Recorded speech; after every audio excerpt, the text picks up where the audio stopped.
Hello, friends. Tonight's story is The Mysterious Affair at Styles by Agatha Christie.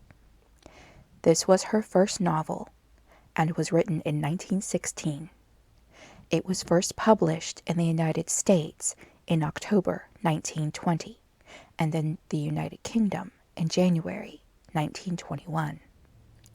Since this is a full-length novel, I'll be breaking it up so each chapter will be a separate video. Each novel I read will have its own playlist. Chapter 1. I Go to Styles. The intense interest aroused in the public by what was known at the time as the Styles case has now somewhat subsided. Nevertheless, in view of the worldwide notoriety which attended it, I have been asked, both by my friend Poirot and the family themselves, to write an account of the whole story. This, we trust, will effectually silence the sensational rumors which still persist.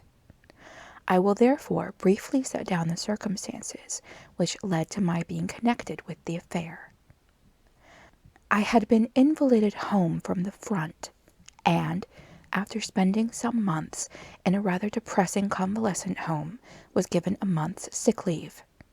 Having no near relations or friends, I was trying to make up my mind what to do when I ran across John Cavendish. I had seen very little of him for some years. Indeed, I had never known him particularly well.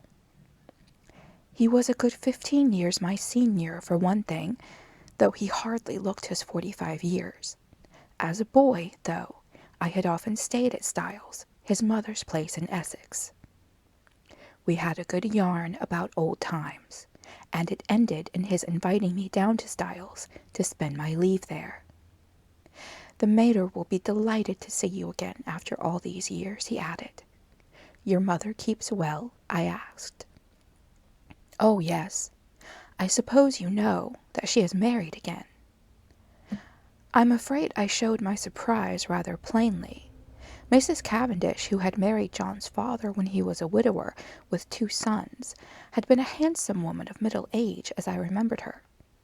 She certainly could not be a day less than 70 now. I recalled her as an energetic, autocratic personality, somewhat inclined to charitable and social notoriety, with a fondness for opening bazaars and playing the Lady Bountiful. She was a most generous woman, and possessed a considerable fortune of her own. Their country place, Styles Court, had been purchased by Mr. Cavendish early in their married life.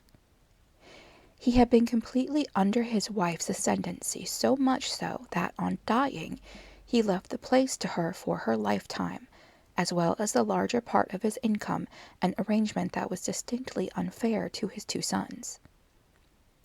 Their stepmother, however, had always been most generous to them. Indeed, they were so young at the time of their father's remarriage that they always thought of her as their own mother. Lawrence, the younger, had been a delicate youth. He had qualified as a doctor, but early relinquished the profession of medicine and lived at home while pursuing literary ambitions, though his verses never had any marked success. John practiced for some time as a barrister, but had finally settled down to the more congenial life of a country squire. He had married 2 years ago, and had taken his wife to live at Styles, though I entertained a shrewd suspicion that he would have preferred his mother to increase his allowance, which would have enabled him to have a home of his own. Mrs. Cavendish, however, was a lady who liked to make her own plans, and expected other people to fall in with them, and in this case she certainly had the whip hand, namely, the purse strings. John noticed my surprise at the news of his mother's remarriage, and smiled rather ruefully. "Rotten little bounder, too," he said savagely. "I can tell you, Hastings, it's making life jolly difficult for us. As for Evie, you remember Evie?" "No." "Oh, I suppose she was after your time.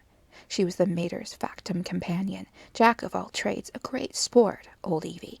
Not precisely young and beautiful, but as game as they make them." You were going to say? Oh, this fellow. He turned up from nowhere on the pretext of being a second cousin or something of Evie's, though she didn't seem particularly keen to acknowledge the relationship. The fellow is an absolute outsider. Anyone can see that. He's got a great black beard and wears patent leather boots in all weathers. But the mater cottoned to him at once, took him on as secretary. You know how she's always running 100 societies. I nodded. Well, of course, the war has turned the hundreds into thousands. No doubt the fellow was very useful to her. But you could have knocked us all down with a feather when, 3 months ago, she suddenly announced that she and Alfred were engaged. The fellow must be at least 20 years younger than she is. It's simply bare-faced fortune hunting. But there you are. She is her own mistress and she's married him. It must be a difficult situation for you all. Difficult? It's damnable. Thus it came about that, 3 days later, I descended from the train at Styles St. Mary, an absurd little station with no apparent reason for existence, perched up in the midst of green fields and country lanes. John Cavendish was waiting on the platform and piloted me out to the car. Got a drop or two of petrol still, you see, he remarked, mainly owing to the mater's activities. The village of Styles St. Mary was situated about 2 miles from the little station, and Styles Court lay a mile the other side of it. It was a still, warm day in early July. As one looked out over the flat Essex country, lying so green and peaceful under the afternoon sun, it seemed almost impossible to believe that, not so very far away, a great war was running its appointed course. I felt I had suddenly strayed into another world. As we turned in at the lodge gates, John said, "I'm afraid you'll find it very quiet down here, Hastings." "My dear fellow, that's just what I want." "Oh, it's pleasant enough if you want to lead the idle life. I drill with the volunteers twice a week and lend a hand at the farms. My wife works regularly on the land. She's up at 5 every morning to milk and keeps at it steadily until lunchtime. It's a jolly good life taking it all around, if it weren't for that fellow, Alfred Inglethorpe." He checked the car suddenly and glanced at his watch. "I wonder if we've time to pick up Cynthia." "No, she'll have started from the hospital by now." "Cynthia? That's not your wife?" "No, Cynthia is a protégée of my mother's, the daughter of an old schoolfellow of hers who married a rascally solicitor. He came a cropper, and the girl was left an orphan and penniless. My mother came to the rescue, and Cynthia has been with us nearly 2 years now. She works in the Red Cross Hospital at Tadminster, 7 miles away." As he spoke the last words, we drew up in front of the fine old house. A lady in a stout tweed skirt, who was bending over a flower bed, straightened herself at our approach. "Hello, Evie. Here's our wounded hero, Mr. Hastings. Miss Howard." Miss Howard shook hands with a hearty, almost painful grip. I had an impression of very blue eyes and a sunburnt face. She was a pleasant-looking woman of about 40, with a deep voice, almost manly in its stentorian tones, and had a large, sensible, square body with feet to match. These last encased in good, thick boots. Her conversation, I soon found, was couched in the telegraphic style. "Weeds grow like house of fire. Can't keep even with 'em. She'll press you in. Better be careful." "I'm sure I shall be only too delighted to make myself useful," I responded. "Don't say it. Never does. Wish you hadn't later." "You're a cynic, Evie," said John, laughing. "Where's the tea today, inside or out?" "Out. Too fine a day to be cooped up in the house." "Come on, then. You've done enough gardening for today. The laborer is worthy of his hire, you know. Come and be refreshed." "Well," said Miss Howard, drawing off her gardening gloves, "I'm inclined to agree with you." She led the way around the house to where tea was spread under the shade of a large sycamore. A figure rose from one of the basket chairs and came a few steps to meet us. "My wife, Hastings," said John. I shall never forget my first sight of Mary Cavendish. Her tall, slender form outlined against the bright light, the vivid sense of slumbering fire that seemed to find expression only in those wonderful tawny eyes of hers, remarkable eyes, different from any other woman's that I have ever known. The intense power of the stillness she possessed, which nevertheless conveyed the impression of a wild, untamed spirit in an exquisitely civilized body, all of these things are burnt into my memory. I shall never forget them. She greeted me with a few words of pleasant welcome in a low, clear voice, and I sank into a basket chair feeling distinctly glad that I had accepted John's invitation. Mrs. Cavendish gave me some tea, and her few quiet remarks heightened my first impression of her as a thoroughly fascinating woman. An appreciative listener is always stimulating, and I described in a humorous manner certain incidents of my convalescent home, in a way which, I flatter myself, greatly amused my hostess. John, of course, good fellow though he is, could hardly be called a brilliant conversationalist. At that moment, a well-remembered voice floated through the open French window near at hand. "Then you'll write to the princess after tea, Alfred. I'll write to Lady Tadminster for the second day myself, or shall we wait until we hear from the princess? In case of a refusal, Lady Tadminster might open it the first day, and Mrs. Crosby the second. Then there's the Duchess about the school fete." There was the murmur of a man's voice, and then Mrs. Inglethorpe's rose in reply. "Yes, certainly, after tea will do quite well. You are so thoughtful, Alfred dear." The French window swung open a little wider, and a handsome, white-haired old lady with a somewhat masterful case of features stepped out of it onto the lawn. A man followed her, a suggestion of deference in his manner. Mrs. Inglethorpe greeted me with effusion. "Why, if it isn't too delightful to see you again, Mr. Hastings, after all these years. Alfred, darling, Mr. Hastings, my husband." I looked on with some curiosity at Alfred darling. He certainly struck a rather alien note. I did not wonder at John objecting to his beard. It was one of the longest and blackest I have ever seen. He wore gold-rimmed pince-nez and had a curious impassivity of feature. It struck me that he might look natural on a stage, but was strangely out of place in real life. His voice was rather deep and unctuous. He placed a wooden hand in mine and said, "This is a pleasure, Mr. Hastings."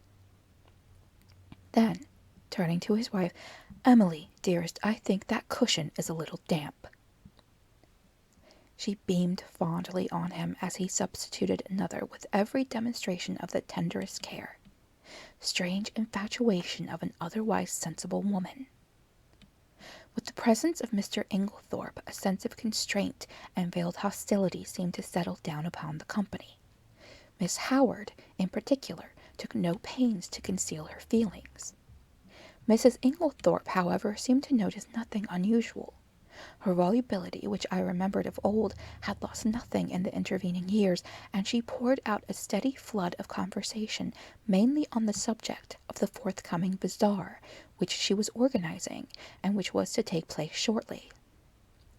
Occasionally, she referred to her husband over a question of days or dates. His watchful and attentive manner never varied. From the very first, I took a firm and rude dislike to him, and I flatter myself that my first judgments are usually fairly shrewd. Presently, Mrs. Inglethorpe turned to give some instructions about letters to Evelyn Howard, and her husband addressed me in his painstaking voice. "Is soldiering your regular profession, Mr. Hastings?" "No. Before the war I was in Lloyd's." "And you will return there after it is over?" "Perhaps. Either that or a fresh start altogether." Mary Cavendish leant forward. "What would you really choose as a profession if you could just consult your inclination?" "Well, that depends." "No secret hobby?" she asked. "Tell me, you're drawn to something. Everyone is, usually something absurd." "You'll laugh at me." She smiled. "Perhaps." "Well, I've always had a secret hankering to be a detective. The real thing? Scotland Yard or Sherlock Holmes? Oh, Sherlock Holmes, by all means, but really, seriously, I am awfully drawn to it. I came across a man in Belgium once, a very famous detective, and he quite inflamed me. He was a marvelous little fellow. He used to say that all good detective work was a mere matter of method. My system is based on his, though of course I have progressed rather further. He was a funny little man, a great dandy, but wonderfully clever. Like a good detective story myself, remarked Miss Howard. Lots of nonsense written, though. Criminal discovered in last chapter. Everyone dumbfounded. Real crime. You'd know at once. There have been a great number of undiscovered crimes, I argued. Don't mean the police, but the people that are right in it. The family. You couldn't really hoodwink them. They'd know. Then, I said, much amused, you think that if you were mixed up in a crime, say a murder, you'd be able to spot the murderer right off? Of course I should. Mightn't be able to prove it to a pack of lawyers, but I'm certain I'd know. I'd feel it in my fingertips if he came near me. It might be a she, I suggested. Might, but murder's a violent crime. Associate it more with a man. Not in a case of poisoning, Mrs. Cavendish's clear voice startled me. Dr. Bauenstein was saying yesterday that, owing to the general ignorance of the more uncommon poisons among the medical profession, there were probably countless cases of poisoning quite unsuspected. Why, Mary, what a gruesome conversation, cried Mrs. Inglethorpe. It makes me feel as if a goose were walking over my grave. Oh, there's Cynthia. A young girl in a V.A.D. uniform ran lightly across the lawn. Why, Cynthia, you are late today. This is Mr. Hastings, Miss Murdoch. Cynthia Murdoch was a fresh-looking young creature full of life and vigor. She tossed off her little V.A.D. cap, and I admired the great loose waves of her auburn hair, and the smallness and whiteness of the hand she held out to claim her tea. With dark eyes and eyelashes, she would have been a beauty. She flung herself down on the ground beside John, and as I handed her a plate of sandwiches, she smiled up at me. Sit down here on the grass, do. It's ever so much nicer. I dropped down obediently. You work at Tadminster, don't you, Miss Murdoch? She nodded. For my sins. Do they bully you, then? I asked, smiling. I should like to see them, cried Cynthia with dignity. I've got a cousin who is nursing, I remarked, and she is terrified of sisters. I don't wonder. Sisters are, you know, Mr. Hastings. They simply are. You've no idea. But I'm not a nurse, thank heaven. I work in a dispensary. How many people do you poison? I asked, smiling. Cynthia smiled too. Oh, hundreds, she said. Cynthia, called Mrs. Inglethorpe, do you think you could write a few notes for me? Certainly, Aunt Emily. She jumped up promptly, and something in her manner reminded me that her position was a dependent one, and that Mrs. Inglethorpe, kind as she may be in the main, did not allow her to forget it. My hostess turned to me. John will show you your room. Supper is at 7:30. We have given up late dinner for some time now. Lady Tadminster, our member's wife, she was the late Lord Astbury's daughter, does the same. She agrees with me that one must set an example of economy. We are quite a war household. Nothing is wasted here. Every scrap of waste paper, even, is saved and sent away in stacks. I expressed my appreciation, and John took me into the house and up the broad staircase, which forked right and left halfway to different wings of the building. My room was in the left wing and looked out over the park. John left me, and a few minutes later I saw him from my window, walking slowly across the grass arm in arm with Cynthia Murdoch. I heard Mrs. Inglethorpe call Cynthia impatiently, and the girl started and ran back to the house. At the same moment, a man stepped out from the shadow of a tree and walked slowly in the same direction. He looked about 40, very dark, with a melancholy, clean-shaven face. Some violent emotion seemed to be mastering him. He looked up at my window as he passed, and I recognized him, though he had changed much in the 15 years that had elapsed since we last met. It was John's younger brother, Lawrence Cavendish. I wondered what it was that had brought that singular expression to his face. Then I dismissed him from my mind and returned to the contemplation of my own affairs. The evening passed pleasantly enough, and I dreamed that night of that enigmatical woman, Mary Cavendish. The next morning dawned, bright and sunny, and I was full of the anticipation of a delightful visit. I did not see Mrs. Cavendish until lunchtime, when she volunteered to take me for a walk, and we spent a charming afternoon roaming in the woods, returning to the house about 5. As we entered the large hall, John beckoned us both into the smoking room. I saw at once by his face that something disturbing had occurred. We followed him in, and he shut the door after us. "Look here, Mary. There's the deuce of a mess. Evie's had a row with Alfred Inglethorpe, and she's off." "Evie? Off?" John nodded gloomily. "Yes, you see she went to the mater, and oh, here's Evie herself." Miss Howard entered. Her lips were grimly set together, and she carried a small suitcase. She looked excited and determined and slightly on the defensive. "At any rate," she burst out, "I've spoken my mind." "My dear Evelyn," cried Mrs. Cavendish, "this can't be true." Miss Howard nodded grimly. "True enough. Afraid I said some things to Emily she won't forget or forgive in a hurry. Don't mind if they've only sunk in a bit. Probably water off a duck's back, though. I said right out, you're an old woman, Emily, and there's no fool like an old fool. The man's 20 years younger than you. And don't you fool yourself as to what he married you for. Money. Well, don't let him have too much of it. Farmer Rakes has got a pretty young wife. Just ask your Alfred how much time he spends over there." She was very angry, natural. I went on. "I'm going to warn you, whether you like it or not. That man would soon murder you in your bed as look at you. He's a bad lot.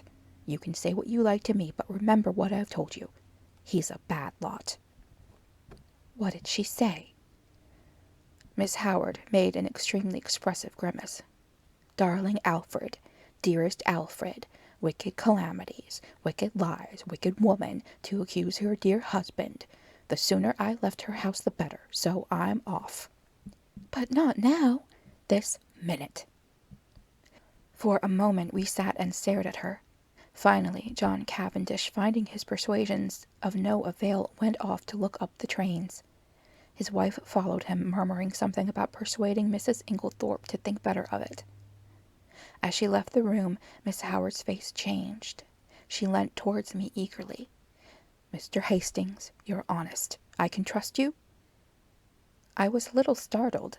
She laid her hand on my arm and sank her voice to a whisper.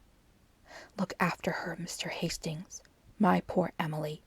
They're a lot of sharks, all of them. Oh, I know what I'm talking about. There isn't one of them that's not hard up and trying to get money out of her. I've protected her as much as I could. Now I'm out of the way, they'll impose upon her." "Of course, Miss Howard," I said, "I'll do everything I can, but I'm sure you're excited and overwrought." She interrupted me by slowly shaking her forefinger. "Young man, trust me. I've lived in the world rather longer than you have. All I ask you is to keep your eyes open. You'll see what I mean." The throb of the motor came through the open window, and Miss Howard rose and moved to the door. John's voice sounded outside. With her hand on the handle, she turned her head over her shoulder and beckoned to me. "Above all, Mr. Hastings, watch that devil, her husband." There was no time for more. Miss Howard was swallowed up in an eager chorus of protests and goodbyes. The Inglethorpes did not appear. As the motor drove away, Mrs. Cavendish suddenly detached herself from the group and moved across the drive to the lawn to meet a tall, bearded man who had been evidently making for the house. The color rose in her cheeks as she held out her hand to him. "Who is that?" I asked sharply, for instinctively I distrusted the man. "That's Dr. Bauenstein," said John shortly. "And who is Dr. Bauenstein?" He's staying in the village doing a rest cure after a bad nervous breakdown. He's a London specialist, a very clever man, one of the greatest living experts on poisons, I believe. And he's a great friend of Mary's, put in Cynthia, the irrepressible. John Cavendish frowned and changed the subject. Come for a stroll, Hastings. This has been a most rotten business. She always had a rough tongue, but there's no stauncher friend in England than Evelyn Howard. He took the path through the plantation, and we walked down to the village through the woods which bordered one side of the estate.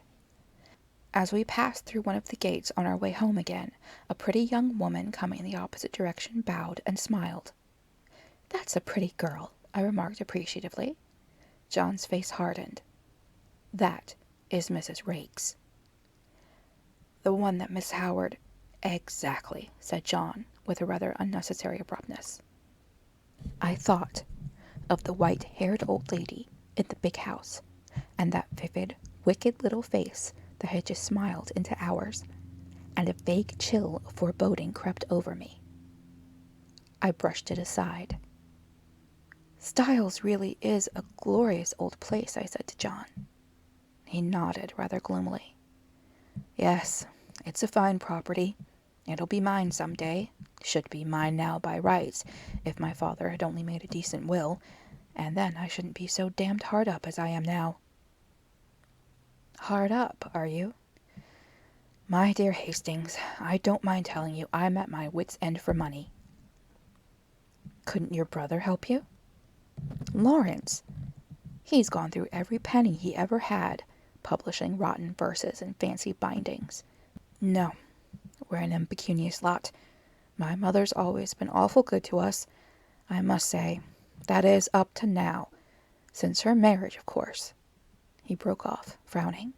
For the first time, I felt that, with Evelyn Howard, something indefinable had gone from the atmosphere. Her presence had spelt security, and now that security was removed, and the air seemed rife with suspicion. The sinister face of Dr. Bauerstein recurred to me unpleasantly. A vague suspicion of everyone and everything filled my mind. Just for a moment, I had a premonition of approaching evil. And that's the end of the first chapter. If you enjoy this reading, please like and subscribe and hit the notification bell. My aim is to upload at least once a week, if not more, and by subscribing, you'll be alerted to new content when it's available. Thank you for listening. Have a good night and pleasant dreams.